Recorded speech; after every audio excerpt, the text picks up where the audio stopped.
नगर परिषदांच्या निवडणुका आहेत. वेळ असल्या कारणामुळे शंका आहे की निवडणूक आयोगावरती नाही, साहजिकच आहे ना की तुम्ही एक तर आतापर्यंतच्या निवडणूक आयोगाचे जे प्रोग्राम यायचे ते प्रोग्रामाचा प्रयत्न बघितला तर तो प्रोग्राम कमीत कमी 40 दिवसाचा असायचा.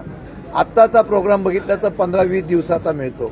मला एक कळत नाही, ते सांगतात आता कोर्टाच्या आदेशामुळे आम्हाला शॉर्ट पिरियड घ्यावा लागला किंवा निर्णय घ्यावा लागला. मग कोर्टाने नाईलाजाने निर्णय द्यावा लागला ही वेळ यायलाच का पाहिजे नव्हती, हा समीकरण आहे.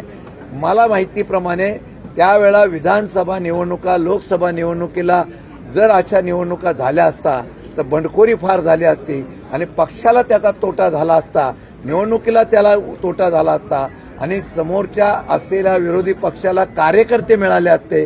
ते मिळू नये म्हणून ते लांबवण्याचा प्रयत्न केला असा माझा थेट आरोप आहे. सर, नगर परिषदांच्या निवडणुका लागलेल्या आहेत. आपले महाविकास आघाडीचे उमेदवार देखील आहेत. कशा पद्धतीने प्रचाराची रूपरेषा असेल?